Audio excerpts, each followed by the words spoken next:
For further insights, we're joined by Jonathan Panikoff. He's director of the Scowcroft Middle East Security Initiative at the Atlantic Council. Jonathan, good to have you back on the show again. So we know President Trump doesn't do anything for fun. So without getting into too much detail, what does he want from each country he's going to, and what are they hoping for in return? I mean, security seems to be a common thread. Good morning and great to be back with you. Security certainly is a common thread, and there's long been a goal for there to be broader U.S. presence and broader U.S. defense guarantees in the region. But I don't think that's going to be the focus of this trip. I think the focus for all of these countries really is threefold. It's broader economic relationships with the U.S. that are tighter than they have been. It's important to remember that during the current challenges the U.S. has been facing related to tariffs and the U.S. economy, all three of these countries have their currencies pegged to the dollar. So an impact on the U.S. economy is having an outsized impact on all of their economies as well. I think second, it's about investment in both old and new areas. And third, it's really about technology and expanding artificial intelligence and chips and the opportunities to expand in those areas. I think that's the president's focus, and I think that's actually the focus of a lot of the countries he's going to go to. Certainly the Saudis, certainly the Emiratis, a little bit less so than the Qataris, but it's going to come up for Doha as well. Jonathan, in what ways do you think and expect this trip to compare to Trump's high-profile Middle East tour in 2017? Would it be more a deja vu or a different playbook altogether? I think it's a little bit of a different playbook. For one, I'd be surprised if there's another massive globe that all the leaders are putting their hands on. I think that the reality is going to be, at that time, you had, frankly, a different Middle East. Most of the country's biggest concerns was Iran and about how can you grow and redefine their own domestic economies away from oil, diversify away from hydrocarbons, with the threat of Iran looming over them. And so they were pushing, especially the Saudis and the Emiratis, for, frankly, much more aggressive action toward Iran. They were cheering on what would become the maximum pressure campaign. Now we're in a completely different spot. I think because especially the Saudis and the Emiratis have taken the view over the last number of years that no matter who the president is, the U.S. is not going to provide the level of defense guarantees and security guarantees that they need to ensure their own economic diversification is secure. They've had to go to Plan B. And Plan B has meant détente with Iran. It has meant moving on. It has meant looking for rapprochement. And the Qataris, of course, have always been in that position and always had a tighter relationship and a closer relationship with Iran.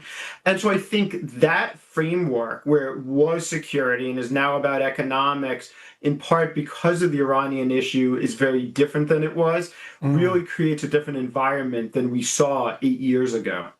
So, Jonathan, you don't think Saudi Arabia is going to keep trying to get that more efficient procurement system? I mean, that just sounds for code like an easier way to get U.S. weapons as and when it needs them.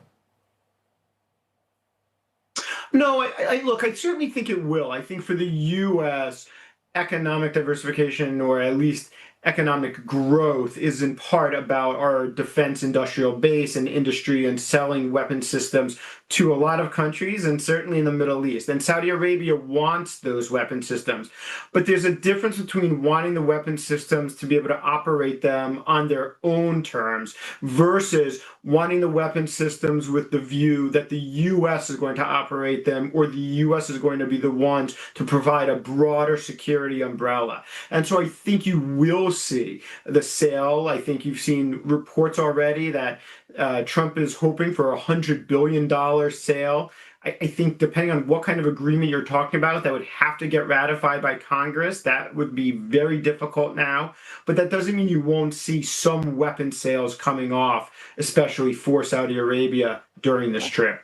Okay, Jonathan, Trump's eye on Qatar's $400 million luxury jet is already causing quite a stir. What's your take on Trump defending that jumbo jet offer? I mean, does this aircraft arrangement present a conflict of interest?